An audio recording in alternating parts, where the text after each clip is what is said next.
Hola, soy una mujer divorciada de casi 40 años. Quizás penséis que, en los tiempos que corren, un divorcio no es para tanto, pero mi historia es un poco diferente. Cuando me casé, yo también tenía mis sueños. Quería formar una buena familia, criar a mis hijos en un hogar con un buen padre. ¿Por qué? Porque yo crecí sin conocer la felicidad. Quería darles a mis hijos esa familia pacífica y estable que mi marido y yo nunca tuvimos. Pero las cosas no siempre salen como uno quiere, ¿verdad? A través de mi divorcio aprendí a las malas lo difícil que es la vida. Mi historia de hoy trata sobre todo lo que me hicieron mi exmarido y su familia, y cómo se lo devolví con creces. Os aviso, es un poco larga, pero os agradecería que la escucharais hasta el final. Mi infancia la pasé en un hogar roto. Mi padre le fue infiel a mi madre cuando yo estaba en cuarto de primaria, y lo hizo de la forma más descarada posible. Mi madre lo pilló en plena faena, y por desgracia, yo también estaba en casa en ese momento. Mi padre, al ser descubierto, no dijo ni una palabra. Simplemente cogió su maleta y se fue. Ni siquiera me miró a los ojos cuando pasó a mi lado. Aún no he podido olvidar su patética figura dándome la espalda. Desde ese día, la figura de un padre desapareció por completo de mi vida. No sabíamos su dirección ni su teléfono. Por lo que me contaron después, jamás pagó un céntimo de la pensión alimenticia. Se fue a vivir a otra ciudad con aquella mujer, formó una nueva familia y, por lo visto, le iba muy bien. Mientras tanto, ni una sola llamada para mi hermano o para mí. Menuda desgracia tener un padre así. Aún con un padre tan miserable, mientras crecía, siempre me sentí sola. En el colegio, cuando mis amigos hablaban de sus padres, yo me quedaba callada. En las fiestas escolares, ver a los otros padres animando a sus hijos me hacía escaparme al baño a llorar. Recuerdo una vez que vi al padre de un amigo comprarle un helado después de un partido, y no os podéis imaginar la envidia que sentí. Ver a los niños paseando de la mano de sus padres me hacía llorar, preguntándome por qué yo no podía tener un padre así. Fue entonces cuando tomé una decisión. Cuando me casara, me aseguraría de que mis hijos tuvieran el mejor padre del mundo. Les daría todo para que nunca sintieran la soledad que yo sentí. Mi madre, para criarnos a mi hermano pequeño y a mí, trabajaba desde el amanecer hasta bien entrada la noche. Hizo de todo. En restaurantes, en fábricas, limpiando. No hubo trabajo que no probara. Cuando llegaba a casa, estaba tan agotada que se desplomaba en la cama, y al despertar, volvía a salir. Verla así me partía el alma, y pensé que debía empezar a ganar dinero cuanto antes. Para mí, ganar dinero era más importante que sacar buenas notas. Justo después de terminar el bachillerato, un familiar me consiguió trabajo en una empresa de reformas. Al principio, como la novata, me encargaba de todos los recados. En las obras acarreaba materiales, retiraba escombros, limpiaba, hacía todo lo que me pedían. Por supuesto que fue duro. Muchos me menospreciaban por ser mujer en un mundo de hombres, y otros me cargaban con los trabajos más pesados mientras me soltaban comentarios como, ¿y una chica que hace aquí metida? A pesar de todo, aguanté y aprendí a base de esfuerzo. Aprendí a mezclar la pintura, la técnica para empapelar, a colocar azulejos. Lo observé todo con atención y lo practiqué con mis propias manos. Después de unos años había mejorado mucho. Con la experiencia en las obras, mi ojo se agudizó y mis manos se volvieron más rápidas. El jefe llegó a decirme que yo llegaría lejos en ese sector. Así, aprendiendo y ahorrando, cuando pasé la treintena, monté mi propio pequeño equipo de reformas y empecé a trabajar como subcontratada. Al principio, empecé con pequeños encargos gracias a conocidos, pero el boca a boca hizo que el trabajo fuera llegando poco a poco. Aún había quien me miraba con recelo, una mujer joven al frente de un equipo de reformas, pero cuando veían el resultado, acababan por reconocerme el mérito. Así fue como, a base de tesón, levanté mi propio negocio. Y entonces fue cuando conocí a mi exmarido. Creo que fue ahí cuando mi vida empezó a torcerse. Él era un chico que conocía de antes, un año mayor que yo, que vivía en mi misma urbanización cuando éramos niños. Como vivíamos cerca, fuimos muy amigos, pero perdimos el contacto cuando me mudé al empezar el instituto. Y de repente, con más de 30 años, nos reencontramos por casualidad.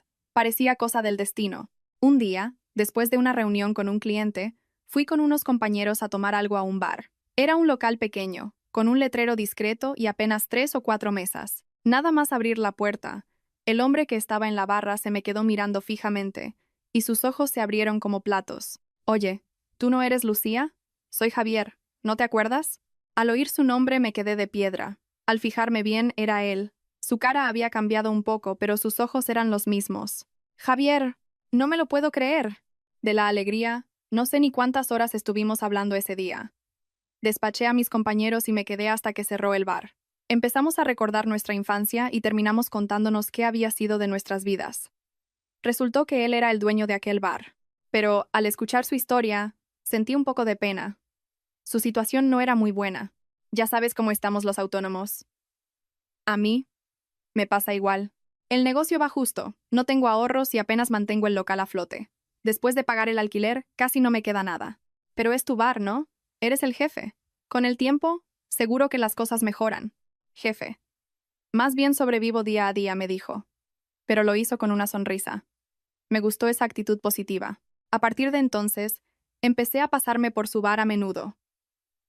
De pequeño, Javier siempre había tenido un carácter muy noble, y al reencontrarme con él me sorprendió ver que, con más de 30 años, seguía siendo igual de puro y sencillo. Si un cliente le pedía que le fiara, era incapaz de decir que no. Una vez, estaba yo en el bar cuando llegó un conocido del barrio y le dijo: «Javier, apúntamelo este mes, anda». Y él, sin decir nada, le sirvió la copa. Cuando más tarde le dije que así iba a arruinar el negocio, se rascó la cabeza y sonrió. «¿Qué le voy a hacer? Es un colega del barrio, no puedo decirle que no». Así era él, incapaz de decir una palabra más alta que otra, con la bondad escrita en la cara. Además, le daba de comer a los gatos callejeros y se llevaba bien con todos los comerciantes de la zona. También lo vi quedarse hasta la madrugada, después de cerrar, limpiando y fregando los platos él solo. Me dijo que no tenía dinero para contratar a nadie. Cuando me ofrecía a ayudarle, se negaba una y otra vez. Esa faceta suya también me pareció admirable. Pero lo que de verdad me hizo sentir algo más por él fue cuando hablamos de niños. Al hablar de ellos, sus ojos brillaban. Tenía el móvil lleno de fotos de sus sobrinos y de los hijos de sus amigos. Se notaba que los adoraba. Los niños me dan paz. Son tan monos y adorables. Quiero ser un buen adulto para ellos y, algún día, un buen padre. Sus palabras sonaron sinceras. Para mí, que no había tenido padre, esas palabras calaron muy hondo. Pensé, este hombre puede hacer realidad el sueño que siempre he tenido. Un día, después de trabajar hasta tarde, pasé por su bar. Eran más de las 11 de la noche, y yo estaba agotada. Solo quería verle la cara un momento antes de irme a casa, pero al verme, me tendió una bolsa. ¿Has cenado? No, todavía no. Lo imaginaba. Te he comprado un potaje para llevar de ese sitio que tanto te gusta. Cómetelo en casa. En ese momento, casi se me saltan las lágrimas. Sentí una gratitud inmensa al saber que había alguien que se preocupaba por mí. Tuve una revelación. Este hombre sería un buen marido y un buen cabeza de familia. Un hombre cariñoso con su mujer y atento con sus hijos. Alguien que trabajaba duro sin quejarse y se preocupaba por los demás. Así empezó nuestra relación. Después de salir durante un año, empezamos a hablar de boda. Yo ya tenía 35 años y sentía cierta prisa, pero cada vez que sacaba el tema, él cambiaba de conversación. Su expresión se ensombrecía y suspiraba. Como ya te dije, no tengo muchos ahorros. No puedo aportar nada para una casa. ¿Cómo vamos a casarnos? No te preocupes por eso. La casa la buscamos juntos. No te agobies por el dinero. No, es que... La verdad, mi situación familiar es un poco complicada. Ya te contaré. Al principio no le di importancia, pero seguía evitando el tema del matrimonio. Un día, extrañada, se lo pregunté directamente. Javier, sé sincero. ¿No quieres casarte conmigo? No, no es eso. Entonces, ¿por qué me evitas? ¿Cuál es el problema? Si no quieres casarte, yo también tengo que replantearme las cosas, así que dímelo. Ante mis palabras, dudó un buen rato antes de hablar. ¿Recuerdas que te dije que mi situación familiar era complicada? La verdad es que a mi familia le he hecho creer que me va muy bien económicamente. ¿Qué? Soy el hijo mayor, ¿sabes? Además, siempre saqué buenas notas. Fui a la universidad que mis padres querían. Por eso, cuando les dije que iba a montar un bar, se opusieron firmemente. Sus expectativas eran altas, así que su decepción también lo fue. Como mis padres se preocupan mucho, desde que abrí el bar, he fingido que el negocio va viento en popa. Seguramente piensan que gano más de 4.000 euros al mes sin problemas. Me contó que, en la boda de un primo, delante de todos los familiares, su madre dijo: «El negocio de mi hijo va de maravilla. Nos pasa una buena paga todos los meses. Es un sol». Los parientes la envidiaban, y mi futura suegra se sentía orgullosa. Como ellos tenían esa imagen de él, continuó con la mentira. Con lo que ganaba en el bar apenas le llegaba para vivir, pero por su orgullo de hijo mayor, les enviaba dinero a sus padres todos los meses, gastando sus pocos ahorros y viviendo él con lo justo. Lo hacía por miedo a que descubrieran la verdad. Por el dinero que les envío cada mes, no he podido ahorrar nada y no podemos casarnos. Mis padres dan por hecho que si me caso, me encargaré de todo, de la casa y lo demás. Me conocen como el hijo exitoso que gana mucho dinero. No me veo capaz de cumplir sus expectativas, y me siento fatal por ti. Aunque me sentí engañada, por otro lado lo entendí. El peso de ser el hijo mayor, el no querer defraudar a sus padres. Yo había vivido algo parecido. Le di muchas vueltas. ¿Debía casarme con un hombre sin nada? Pero, pensándolo bien, el dinero se puede ganar. Yo trabajaba y mi negocio iba cada vez mejor. Lo más importante era si él podría ser un buen padre. Y de eso estaba segura. Solo había que ver cómo trataba a los niños. Al final tomé una decisión y se lo dije. Yo me encargo de la entrada para el piso. ¿Qué? ¿De verdad puedes? Preguntó con los ojos abiertos como platos. Con mis ahorros es suficiente. Pero con una condición. El piso estará a mi nombre. Yo me encargaré de la reforma y también llevaré la economía de la casa. ¿Te parece bien? Claro que sí. ¿Estás segura? Sí, no me importa.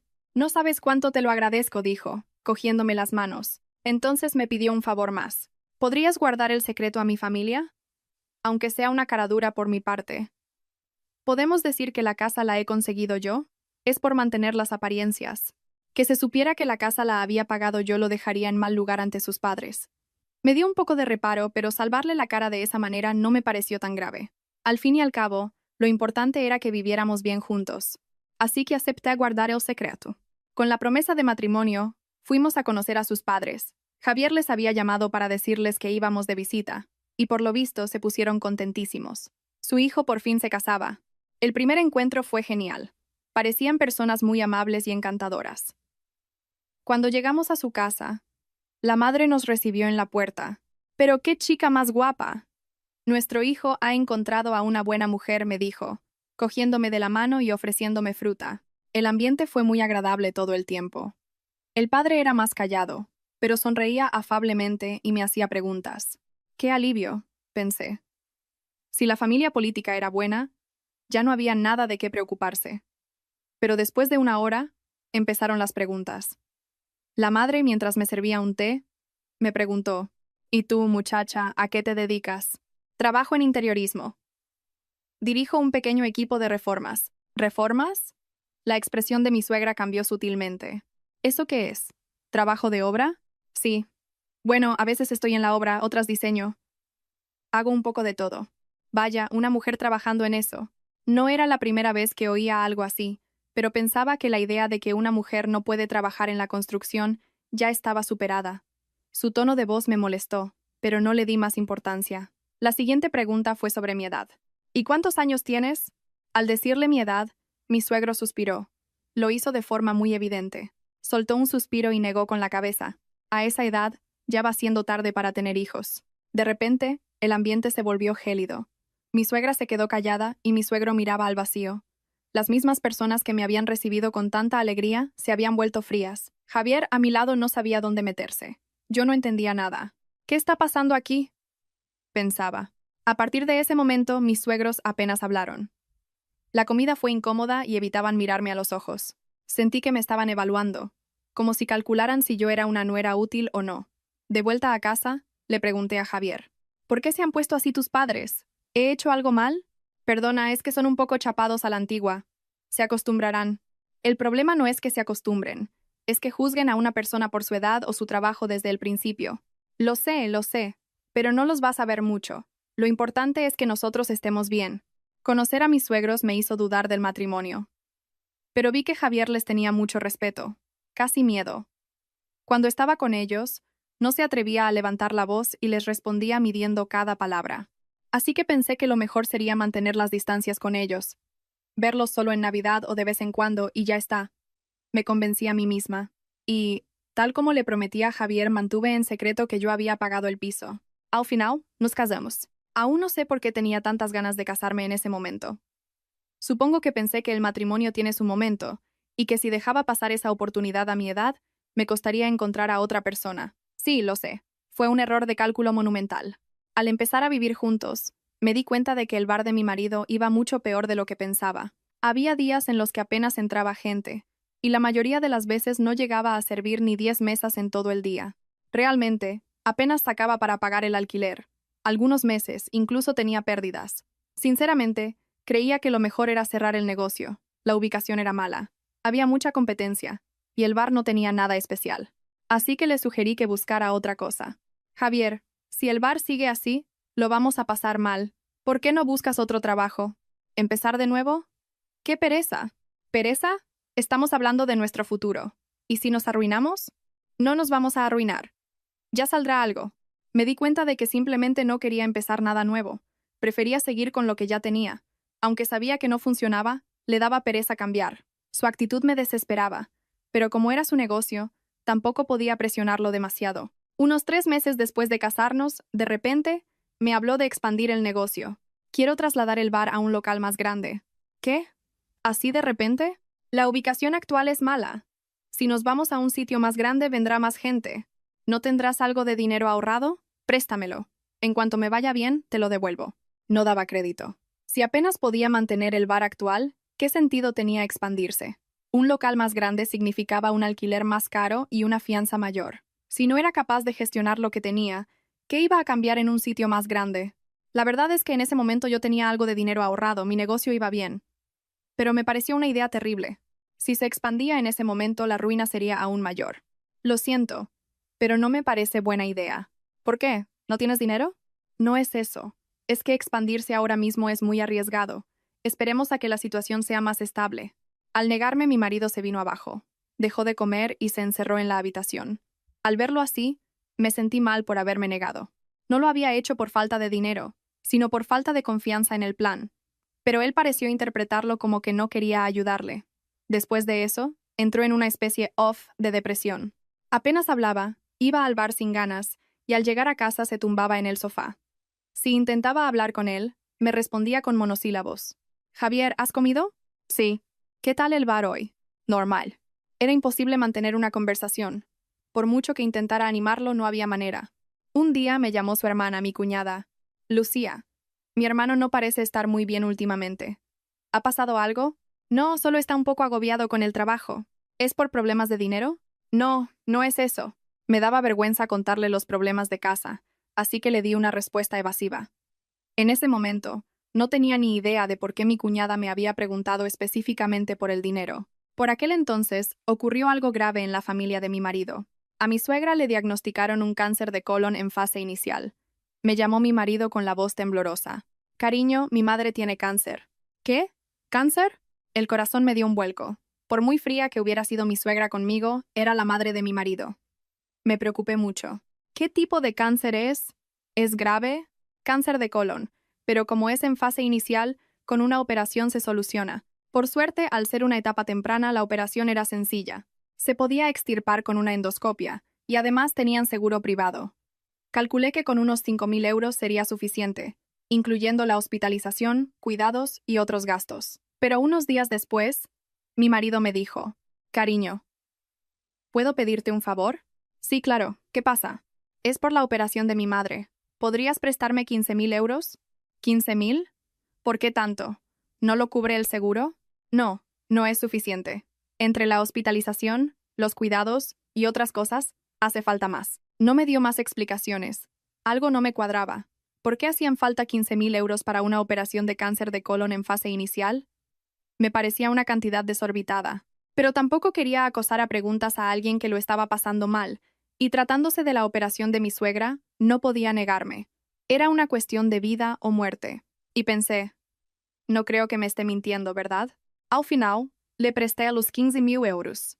Para que quedara constancia, se lo transferí y le envié un mensaje por WhatsApp, por si acaso. Te lo presto, ¿eh? Tienes que devolvérmelo. Sí, gracias. Te lo devolveré, te lo prometo. También le hice firmar un reconocimiento de deuda, aunque a él le sentó bastante mal. No entendía por qué entre marido y mujer teníamos que firmar papeles.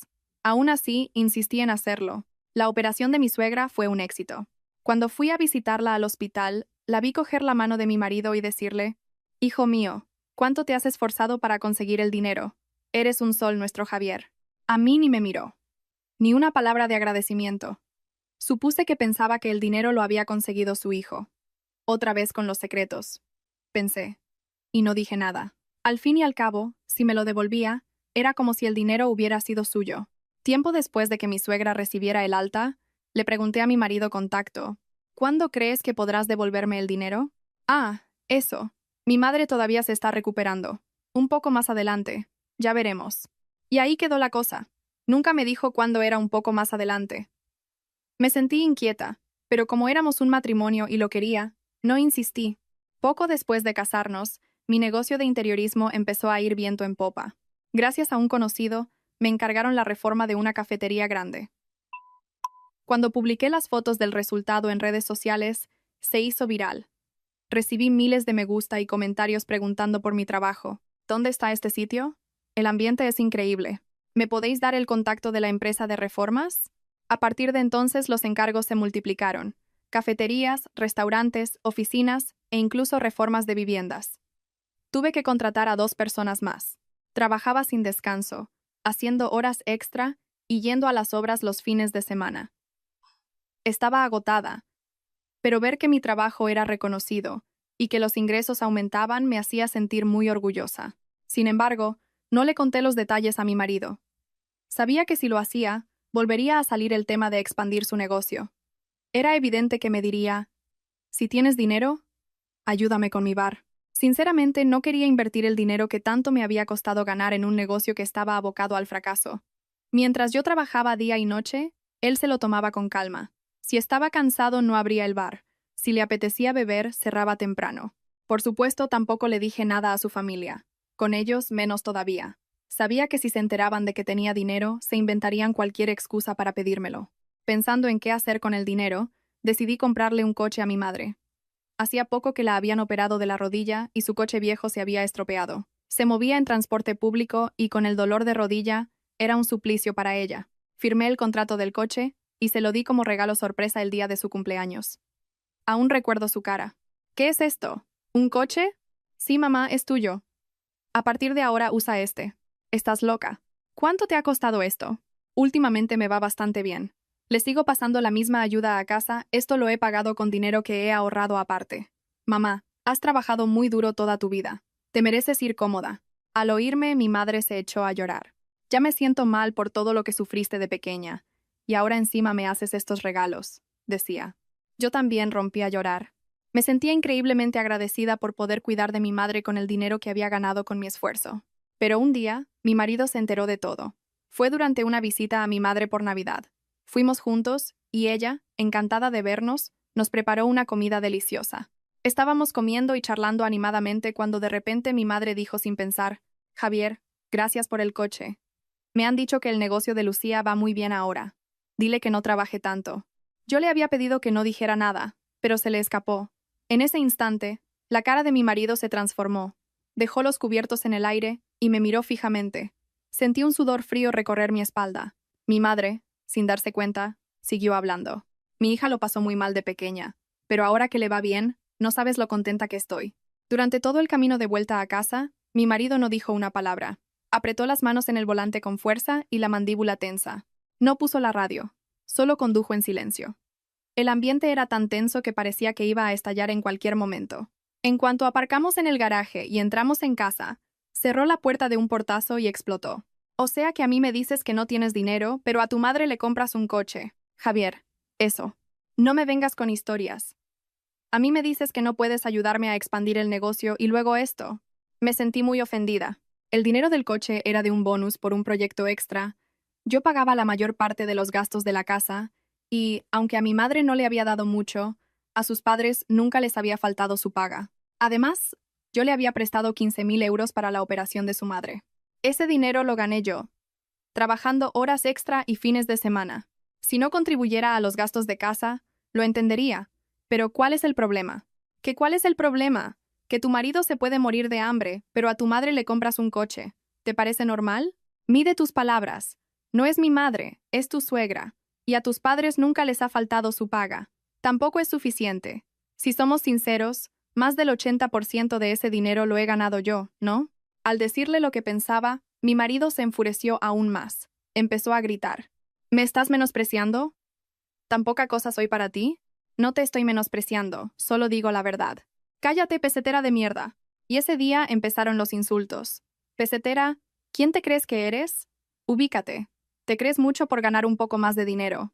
Me llovían los insultos constantemente. Me quedé en shock. No podía creer que aquella persona tan noble pudiera decir cosas así. El mismo hombre que era tan cariñoso con los niños me insultaba a mí sin piedad. Parecía otra persona. De repente, mi marido empezó a exigirme algo nuevo. Dame la contraseña de tu cuenta bancaria. ¿Qué? ¿Para qué? Somos un matrimonio que tienes que ocultar. Yo también te doy la mía. Al principio me negué. ¿Por qué tenía que darle la contraseña de mi cuenta? Pero me lo pedía todos los días, buscando pelea, y acabé agotada. Desde que me levantaba hasta que me acostaba, era un bombardeo constante. ¿Por qué no me das la contraseña? ¿Qué escondes? Tenía que trabajar, y la guerra diaria en casa era insoportable. Al final, le di la contraseña de una cuenta de ahorros que apenas usaba y que tenía poco movimiento. ¿Contento? Ahora déjame en paz. Vale, de acuerdo. Lo siento, he estado muy tenso últimamente. En cuanto se la di, se disculpó. Actuaba con una dulzura que parecía que nunca hubiera gritado. Fui una estúpida. Se la di solo para acabar con las peleas, sin tener ni idea de las consecuencias que aquello traería. Curiosamente, después de darle la contraseña, los insultos de mi marido cesaron por completo. El hombre que me había estado insultando y humillando a diario, cambió de la noche a la mañana. Por la mañana me traía el café a la cama. Cuando volvía del trabajo me recibía en la puerta diciéndome, «Hoy has tenido un día duro, ¿verdad?», mientras me cogía el bolso. Los fines de semana, me proponía ir a comer a sitios bonitos, y reservaba en mi restaurante italiano favorito. Incluso me sorprendía con ramos de flores. ¿A qué viene todo esto? Nada, es que he estado muy borde últimamente y quería pedirte perdón. Se comportaba como el chico noble que conocí en nuestra época de novios. El que me trajo el potaje, el que hablaba de los niños con los ojos brillantes. Por fin ha recapacitado, pensé. Ya no desconfía de mí y se siente más cómodo. Revisé la cuenta, y como no vi nada raro, me quedé tranquila. Aún así, una parte de mí seguía inquieta. Las heridas que me habían causado sus palabras eran demasiado profundas. La frase pesetera de mierda resonaba en mi cabeza una y otra vez. A veces, me despertaba por la noche pensando en ello y me echaba a llorar. No me atrevía a contárselo ni a mi mejor amiga. Me daba vergüenza. Si le contaba que mi marido me decía esas cosas, me sentiría patética. Un día, me llamó mi cuñada. Me preguntó qué tal estaba y cómo me iban las cosas. «Lucía, ¿qué tal estás? ¿Mi hermano te trata bien?» «Bueno, últimamente estamos mejor. Me alegro, pero te noto la voz un poco apagada. Pareces cansada. ¿Pasa algo?» Su preocupación me ablandó. Llevaba mucho tiempo aguantando, y no tenía con quién desahogarme. No quería contárselo a mis compañeras de trabajo para no airear mis problemas matrimoniales, ni a mi madre para no preocuparla, y me daba vergüenza contárselo a mis amigas. Pero mi cuñada era familia. Aunque era la hermana de mi marido, pensé que me entendería. Así que se lo conté todo. Desde que mi marido me pidió dinero para su negocio, hasta lo del coche de mi madre y mi preocupación por ello. Le conté los insultos tan hirientes que me había dicho, el shock que sentí al oírle llamarme pesetera de mierda y lo agotada que estaba de discutir todos los días. ¿Qué he hecho mal? Es mi dinero. Y se lo di a mi madre. Yo pago la mayoría de los gastos de casa y nunca he dejado de darles la paga a tus padres. ¿Por qué tengo que aguantar esos insultos? Tienes toda la razón, Lucía. Mi hermano se ha pasado 3 pueblos. La verdad es que me he quedado de piedra al oír que te ha dicho esas cosas. Mi hermano no es así. Yo tampoco lo sabía. Lucía, estoy de tu parte de verdad. No le diré nada a mis padres. No te preocupes. Si necesitas hablar, llámame cuando quieras. Sus palabras me consolaron. La verdad es que nunca había tenido una buena impresión de mi cuñada. Me parecía que, al igual que mis suegros, me juzgaba por mi situación y me miraba con cierta altanería. Pero al verla defenderme, pensé que quizás la había juzgado mal. Solo estaba preocupada por nosotros. He sido demasiado sensible, me dije. Así pasó 1 año y medio. 1 año y medio de paz, en el que mi marido me trató bien. Sin insultos, sin peleas. Vivimos como un matrimonio normal. A veces, mi marido me pedía algo más de dinero, y yo se lo daba sin rechistar. Es que el bar va peor últimamente, lo siento. No te preocupes, si necesitas algo, dímelo. Aunque yo ya pagaba la mayor parte de los gastos, como decía que el bar iba mal, empecé a darle más dinero cada mes. Pasé de darle 500 euros a 1000, y si se quejaba, a 1500. ¿Qué podía hacer? Éramos un matrimonio y tenía que ayudarle. Él me lo agradecía diciendo, en cuanto el bar remonte, te lo devolveré todo. En esa época no revisaba mucho mi cuenta bancaria. Estaba en pleno auge de trabajo. Ganaba mucho más que antes y tenía el dinero repartido en varias cuentas, una para gastos grandes y otras para el día a día, así que no solía mirar los movimientos. Pagaba casi todo con tarjeta y el dinero entraba constantemente, así que no tenía necesidad de comprobar el saldo. Solo miraba los ingresos. Hasta que un día, tenía que cerrar un contrato para una obra grande y necesitaba pagar los materiales por adelantado. La cantidad era elevada y no podía pagarla con tarjeta, así que tenía que hacer una transferencia, unos 20.000 euros. Como necesitaba una suma importante de golpe, decidí usar el dinero de la cuenta de ahorros que le había mencionado a mi marido. Según mis cálculos, en esa cuenta debería haber como mínimo 65.000 euros. Nunca la había usado para gastos corrientes, solo para ahorrar. Pero cuando abrí la aplicación del banco y vi el saldo, no podía creerlo. 4.000 euros. Solo quedaban 4.000 euros. Pensé que estaba viendo mal.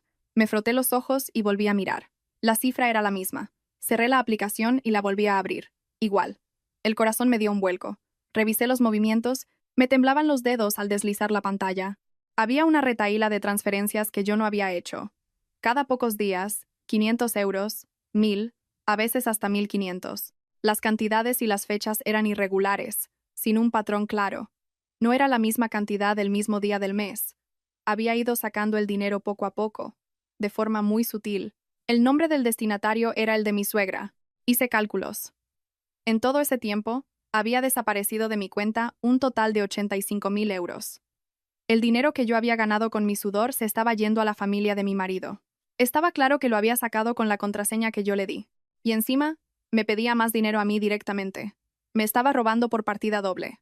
Mi marido había sido muy astuto. Había configurado la cuenta para que solo recibiera notificaciones de los ingresos, pero no de las retiradas. Había entrado en los ajustes de mi móvil y lo había cambiado sin que yo me diera cuenta. Yo no suelo tocar esas cosas, así que solo veía el dinero que entraba, pero no tenía ni idea del que salía. Había sido todo un plan. Corrí al baño, cerré la puerta con pestillo y me derrumbé en el suelo. Me temblaban las manos, la mente se me quedó en blanco y las lágrimas empezaron a brotar. No podía respirar, sentía una opresión en el pecho y me mareaba. Tuve que agarrarme al lavabo para poder levantarme. ¿Cómo había podido hacerme esto la persona en la que confiaba? El hombre que yo creía tan noble me había estado robando a mis espaldas, y no una pequeña cantidad, sino más de 85.000 euros. Pero no podía quedarme llorando. Tenía que descubrir la verdad. Esa noche decidí mirar el móvil de mi marido a escondidas mientras él dormía después de llegar de madrugada. Esperé a que estuviera roncando. Me acerqué sigilosamente y cogí su teléfono. Él pensaba que yo no sabía su contraseña, pero de tanto verlo teclearla de reojo, me la sabía de memoria. Con las manos temblorosas, desbloqueé el teléfono. Abrí WhatsApp y busqué sus conversaciones. Tenía un chat privado con su hermana, mi cuñada. El corazón me latía con fuerza mientras abría la conversación más reciente. Vi un mensaje de ella. Oye, ¿y ella no se da cuenta? Mi marido había respondido. ¿Qué va? Es tan tonta que ni se entera de que le falta dinero. No mira la cuenta. Como ahora gana mucho, no necesita tocar los ahorros y ni se fija. Ya me encargué de todo desde el principio. O sea que puedes seguir sacando sin que se entere. De momento sí. Cuando abramos el negocio le devolveré una parte y pediré el divorcio. Espero poder montarlo todo antes de que me pille. Eso es lo que me preocupa.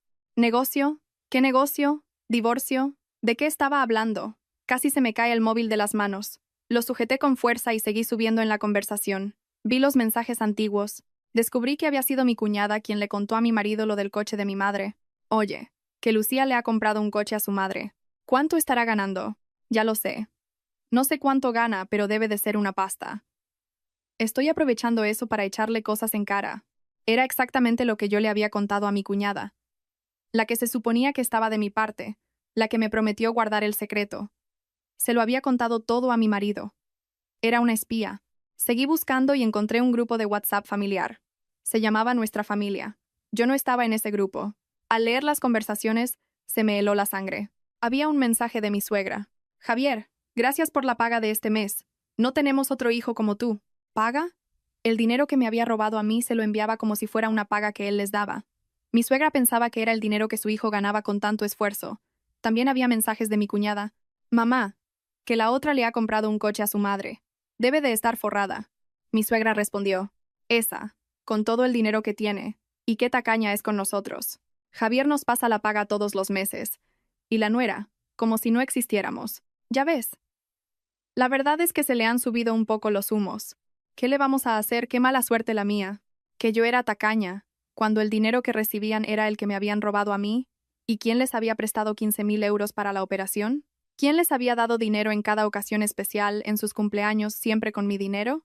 Me temblaban las manos. Apreté el móvil con fuerza mientras las lágrimas caían sobre la pantalla. Devolví el teléfono a su sitio y volví al baño. Cerré la puerta con pestillo y lloré en silencio, ahogando los sollozos con una toalla. Mi cuñada, en quien había confiado, me había traicionado. Mi marido, a quien creía un hombre bueno, era un estafador. Llevaba 2 años engañada. Qué estúpida, qué ingenua había sido, pero no podía quedarme de brazos cruzados. ¿Voy a dejar que se salgan con la suya? Ni hablar, me dije.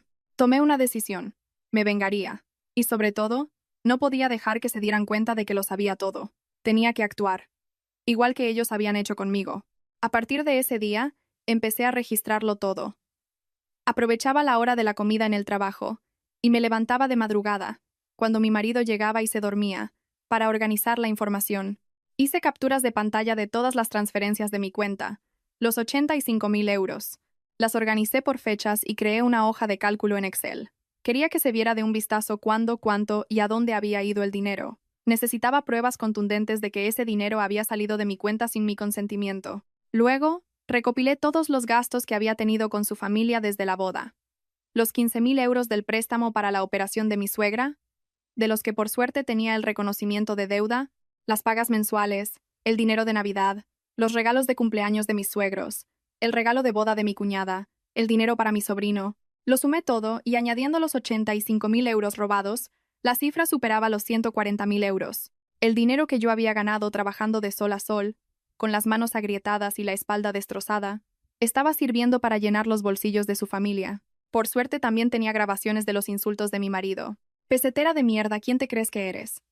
En su momento las grabé por la rabia, para tener pruebas si volvíamos a discutir, pero ahora veía que me serían muy útiles. Podría usarlas para pedir una compensación por daños morales. Con mi marido actué como si no pasara nada. Por la mañana le sonreía y le decía, que tengas un buen día, cariño. Por la noche cenábamos juntos. Los fines de semana íbamos al supermercado. Por dentro me moría de rabia, pero no podía demostrarlo. Si se daba cuenta, podría destruir las pruebas. Así que apreté los dientes y aguanté. En cuanto tuve un hueco, fui a ver a un abogado. Le expliqué toda mi situación y le enseñé las pruebas. El abogado las revisó detenidamente y me dijo, esto es claramente un delito. Aunque seáis matrimonio, sacar dinero de una cuenta personal sin permiso constituye un delito de apropiación indebida. Podemos presentar una denuncia penal. Con estas pruebas, es más que suficiente. Tiene las grabaciones, los extractos bancarios. Puede denunciarlo. Sus palabras me dieron fuerzas. Había una solución. No tenía por qué aguantar esto. Pero la palabra negocio que había leído en el chat me seguía rondando la cabeza. ¿A qué se refería? ¿A la expansión del bar? ¿O a algo que planeaba hacer después del divorcio? Tenía que investigarlo. Volví a mirar su móvil de madrugada, esta vez con más soltura. Releí las conversaciones del grupo familiar, subiendo más en el historial. Encontré mensajes de hacía varios meses. He visto un local para el negocio. Está muy bien. ¿Cuánto piden de fianza? Entre una cosa y otra, unos 100.000 euros. Vale, en cuanto juntemos el dinero, lo cerramos. Resultó que la familia planeaba abrir un restaurante familiar. El marido de mi cuñada es cocinero, así que él se encargaría de la cocina. Mi marido, con su experiencia en hostelería, se encargaría de la gestión. Mis suegros y mi cuñada también tendrían sus funciones. Era un proyecto familiar en el que todos estaban implicados. Habían juntado sus ahorros, los del matrimonio de mi cuñada y, por supuesto, el dinero que mi marido les enviaba. El dinero que, sin que ellos lo supieran, era mío. El plan era que el dinero que mi marido transfería a la cuenta de mi suegra se usara para la fianza y la reforma del local. Con la idea de abrir el restaurante, todos habían dejado sus trabajos. Mi suegro, sus chapuzas. Mi cuñada, su empleo. Toda la familia había apostado su futuro a ese negocio. Si salía bien, triunfarían juntos. Si salía mal, se arruinarían juntos. Aquí es donde tengo que atacar, pensé. Si les doy donde más les duele. Si recuperaba mi dinero, su sueño del restaurante se iría al traste. Mientras tanto, mi marido seguía actuando con una amabilidad empalagosa. Que tengas un buen día. Por la mañana. ¿Has cenado? Por la noche. Actuaba con una sonrisa, sin saber que yo lo sabía todo. Después de haberme insultado y humillado de esa manera. ¿Cómo estás tan cansada últimamente? Gracias por todo, de verdad, me decía. Cada vez que oía esas palabras, sentía que la bilis me subía por la garganta. Era repugnante.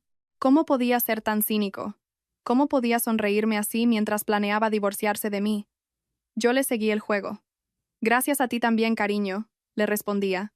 No os imagináis lo difícil que fue actuar. Tuve que reprimir las ganas de vomitar para poder sonreír. Una noche, mi marido me habló como si nada. ¿Qué cenamos hoy? ¿Pedimos pollo? Sentí que había llegado el momento. Apagué la televisión y lo miré fijamente. Quiero el divorcio. Se quedó paralizado por un momento y luego sonrió, como si pensara que era una broma. ¿Qué? ¿A qué viene eso? ¿Ha pasado algo? El dinero que has estado sacando de mi cuenta. Lo sé todo. Su sonrisa desapareció de golpe. Sus ojos se abrieron como platos. 85.000 euros. Transferidos a la cuenta de tu madre. ¿Cómo? ¿Cómo lo sé? Es mi cuenta. He visto todos los movimientos. Llevas un año sacando dinero poco a poco. 500 euros, 1.000. Empezó a gesticular nervioso. El pánico era evidente en su cara. Espera, espera. Es un malentendido. Siento no habértelo dicho, pero pensé que me habías dado la contraseña para que usara el dinero si lo necesitaba. Pensaba devolvértelo. De verdad, en cuanto las cosas mejoraran. Además, no era un dinero que necesitaras urgentemente, ¿no? Ahórrate las excusas. Sabía que dirías alguna tontería. Devuélveme los 140.000 euros. 140.000 es la suma del dinero que me has robado más todo lo que he gastado en tu familia, la operación, las pagas, los regalos, todo. Eso es una locura. Sé que he hecho mal, pero eso es demasiado. Te he dicho que era un préstamo. Pues devuélveme el préstamo. Si no lo haces, te denunciaré por robo. Su cara se puso blanca como el papel. Le temblaban los labios. No pudo decir nada más. Está bien. Divorciémonos. Esa noche, oí a mi marido hablar por teléfono con su familia desde la habitación. Cerró la puerta y hablaba en susurros. Pero pegué la oreja y pude oír algo. Mamá, ¿tenéis dinero? Lucía me está pidiendo que le devuelva. No, es que... Bueno, ¿cuánto hay? No pude oír el resto de la conversación. Supongo que su madre le estaría pidiendo explicaciones. Ellos pensaban que el dinero era de su hijo. No entenderían nada. A la mañana siguiente me llamó mi suegra. Su voz era gélida. Ven a casa ahora mismo. De acuerdo. Por fin, pensé. Metí todos los documentos que había preparado en el bolso y me dirigí a su casa. Los extractos bancarios impresos, la hoja de cálculo, las capturas de pantalla de los chats, el móvil con las grabaciones. Iba armada hasta los dientes. Cuando llegué, toda la familia estaba reunida. En el salón estaban mis suegros, mi cuñada y su marido. Todos con cara de pocos amigos. Mi marido estaba en un rincón, con la cabeza gacha. En cuanto entré, mi suegra me gritó: «¡Tú, sinvergüenza!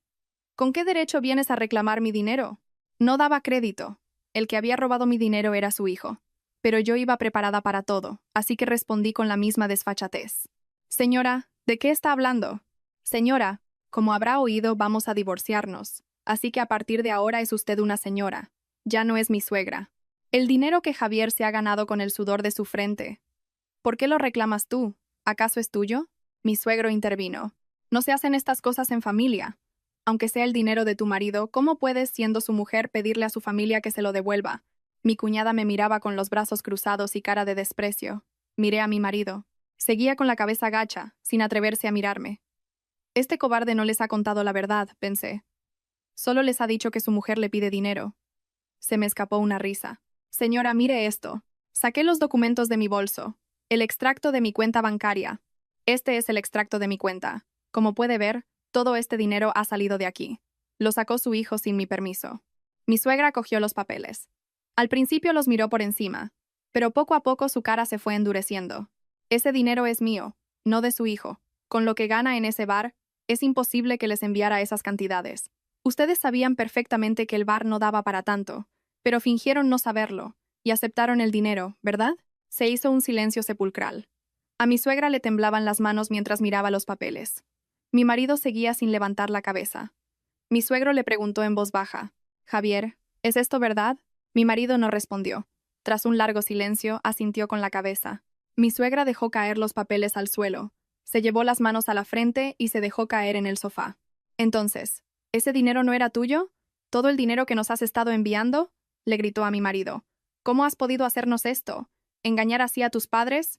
Mamá, pensaba devolvérselo. Era como si fuera mi dinero. Cállate. ¿Esa es tu excusa?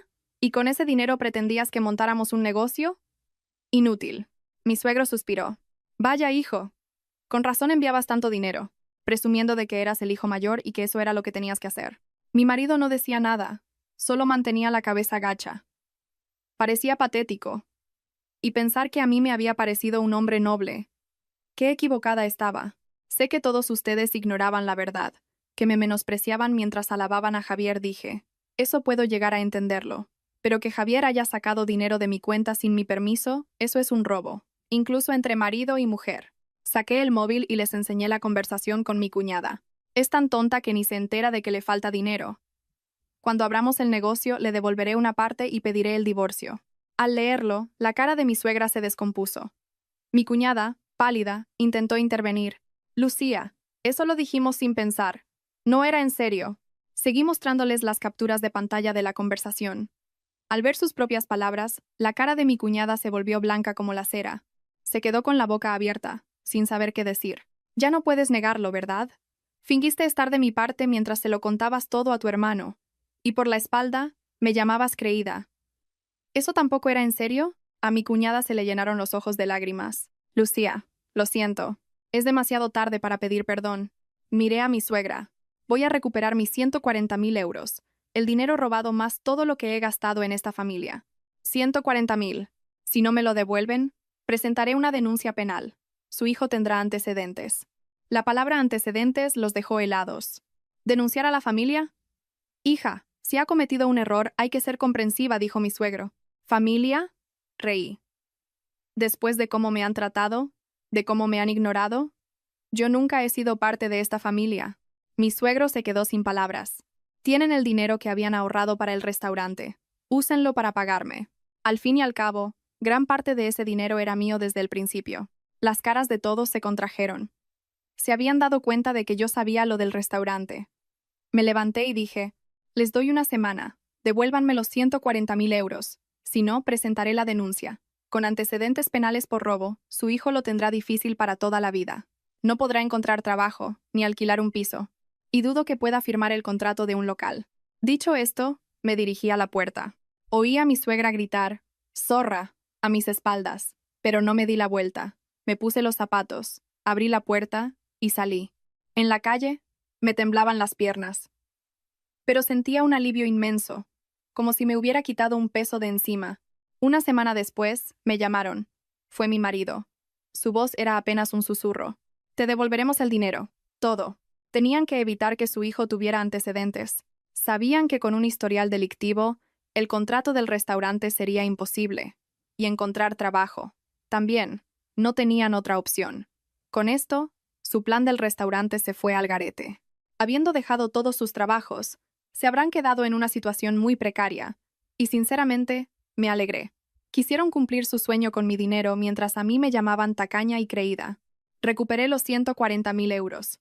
Me los ingresaron en la cuenta y con la ayuda de mi abogado firmamos todos los documentos necesarios. Además, recibí una compensación. Con las grabaciones de sus insultos pesetera de mierda, ¿quién te crees que eres? Le reclamé 20.000 euros por daños morales. Tras una negociación, llegamos a un acuerdo.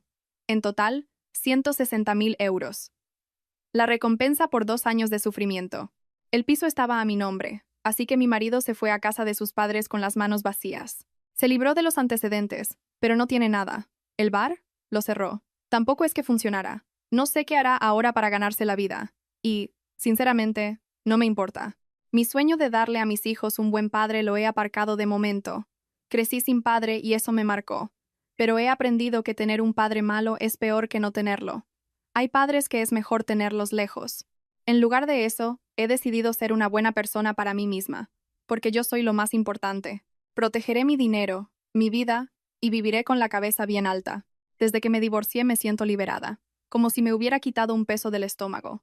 Parece que el karma existe de verdad. Ahora estoy bien. El negocio va genial y estoy tranquila. A veces por la noche me tomo una copa de vino y pienso, ¿y si no le hubiera dado la contraseña? Pero si no lo hubiera hecho, quizás seguiría viviendo engañada. Prefiero haberlo descubierto. Antes de que fuera demasiado tarde, antes de que me quitaran más. Gracias por haber leído mi historia.